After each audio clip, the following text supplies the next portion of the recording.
everyone, welcome to Willow's Whimsy. Thanks so much for stopping by. This is my series, Neecie's Journey to Better Health. Health meaning spiritual, mental, physical, emotional. I laughingly said social last time, but you know, when you think about it, it's funny, but it's not funny. Because I think so many people, especially like COVID triggered it, just social anxiety, social awkwardness, social avoidance. So maybe that is a thing. I'm okay. In fact, I'm very proud of myself. You guys, I have stopped, like I still do Target pickup because it's free, but I decided I'm not doing pickup anywhere anymore where it's not free. My grocery store is free, but I decided, no, I'm going to go there and get groceries. A, so I can be out amongst people and get used to that. B, it's movement. It's physical movement. I need physical movement. So this last week at work, I got tripped up again on the preparation of food and just stupidness. And I said to myself on Friday when I only had to work a little more than a half of a day, and they're paying me for a whole day, which is so nice. And I was thinking, it's shit or get off the pot, dude. Fucking stop doing this. And so I have a meal plan. I have the ingredients for the meal plan.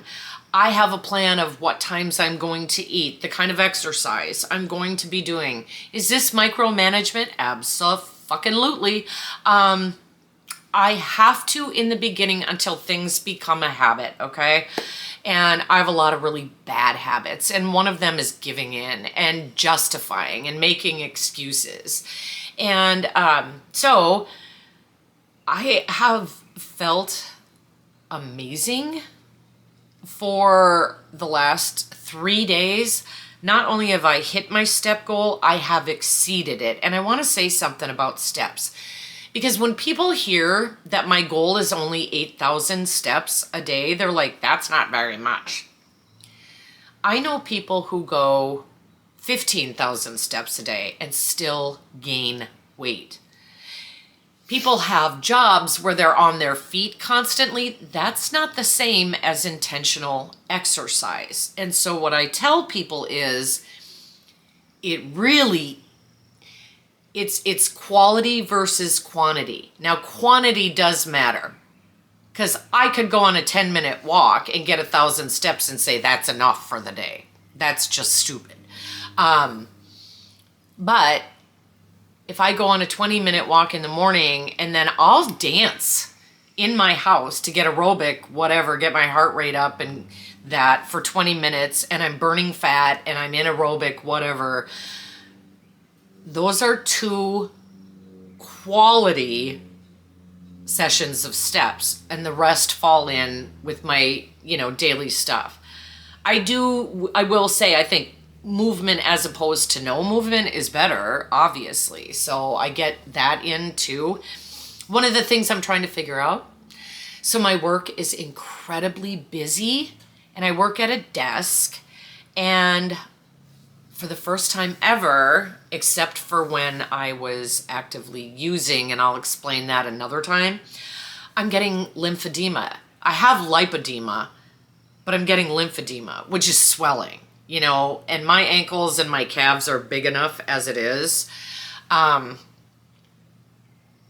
used to have the prettiest, most feminine calves, you guys, when I was 19.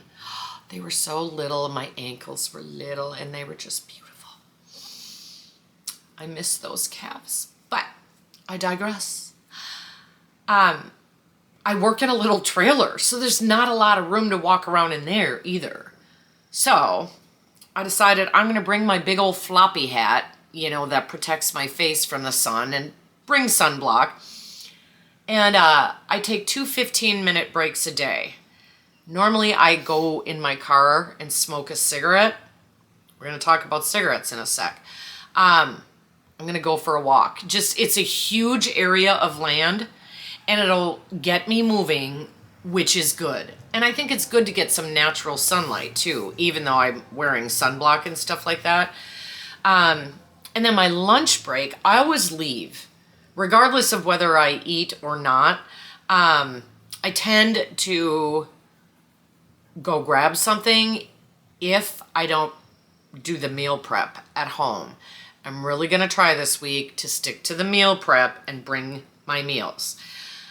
And so that half an hour, I'm going to see if I can find something within 5 minutes, like a pathway or something. There's tons of them. It's right over by Maple Grove, Minnesota.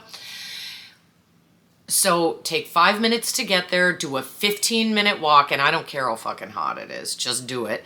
And then, 5 minutes back, because I got to do something. And then I just eat my lunch at my desk while I'm working. That's no big deal. I think that'll really help with the swelling. The swelling's gone now because I've been very active for the last 3 days. And fluids. So I wanted to talk about smoking. I don't know, you all know my struggle if you've watched my videos for years. And I think it's a number of things. I think that I have this disorder that I hyper focus in on things. I tend to, when I give something up, fall apart emotionally. I'm a big baby. So there's that. Anxiety increases. There's that, you talk yourself out of it. There is excuse making. Absolutely, But I don't know why, but I got a bug up my ass. Now, I've been coughing like never before and hacking. And the cough when you're really sick and you're coughing, you're trying to get something up and out, but it won't come. And then you start gagging and choking, but you're still coughing. We're talking hardcore coughing. And I'm like, I can't do this. I wear a Fitbit. In the last, I'd say, year and a half, as I gained some weight for the first time ever, my resting heart rate is exceedingly low. It always has been. My blood pressure too. Like normal blood pressure is, 120/80. That's really high for me. And so when I go to the doctor and they're like, oh, that's great. I'm like, no, it's not. And, you have to convince them because doctors think they know everything. I'm like, I think I know my body.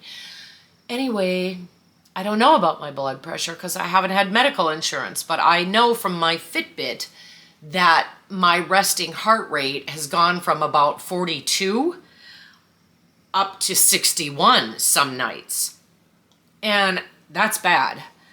Anyway, yesterday, I decided I'm not quitting, but I'm going to go through the day without a cigarette. I'm going to see if I can do this. And I did it. You guys, the cough was barely there, which tells me this is triggered by smoking. I did smoke at about 6:30. I went and got a pack. I ended up having 5 cigarettes during the evening. Okay. I woke up this morning and I shit for sleep, which doesn't surprise me because even though I smoked, I'm going through nicotine withdrawal. I smoke a pack a day. And my resting heart rate for the first time in I don't know how long was 48, which is excellent. And I'm like, and more aligned with me. And I was like, damn, one day, you guys. Not even a full day. So I wasn't sure how I was going to handle today. And I'll just make this quick and then I'm going to shut this down. But I've had one. What time is it, Rye? 11:28. Thank you. I got up at 6:30. It's 11:28. I've had one cigarette and that was at about 9:30. So, since the bar was set at 5 cigarettes, that's what I'm going for today. just stretch them out as long as I possibly can. There are rules. There is no smoking in the car anymore. None. My car stinks. It makes my hair stink. Sick of it. I'm not going to have a cigarette in the morning at all. I'm going to go to work without my cigarettes. They'll be here. And I can either get home and power smoke 5 cigarettes, which I won't, because what I have also found is it makes me feel sick to go that long without one and then have one. So we'll see. We're just going to see what happens with this week. I'll keep you informed. I'll do some shorts about it. I just want to say this, because I'm not going to go into diet and meal planning, but people have been asking me, what are you eating? I have a Facebook Facebook page called Willow's Whimsy. I think there's a few of us. Look for my logo, which is on my YouTube channel here. I'll also put a link down in the description. So look for that, because I put the kinds of things that I make during the week. But I have talked about this before, so I'm just going to mention on the weekends, it's not that it's a free-for-all and I pig out. It's not that at all. However, I will eat the kinds of things I don't eat during the week. And a friend of mine, a dear friend of mine, believe it or not, never met this person face to face. He's done this twice now, sent me a gift certificate to my favorite pizza place, Aurelio's. It's his favorite pizza place too. He's from Chicago, and that's where Aurelio's started, and then he moved out of Chicago and moved away and hasn't been able to have it since. So he treats me. And so here's a picture of the pizza and the restaurant. We enjoyed thoroughly. I just ate very, very slow and savored it and didn't pig out. And it was wonderful. And my sister came with me. So thank you to my friend from my sister. It's her favorite pizza too. We had enough left over for her to bring some home for her hubby and for me to bring home for my daughter. So a lot of people got to enjoy the pizza. Thank you. Thank you so much. All right, guys, I'll be back next week, and we'll just keep plugging along. Please give this video a thumbs up. Please hit the notification bell, subscribe. I should say subscribe first, then hit the bell, and comment if you'd like to. I hope you have a wonderful week, and I will be back next week. Oh, I'm sitting here about to turn it off. I'll be back next week.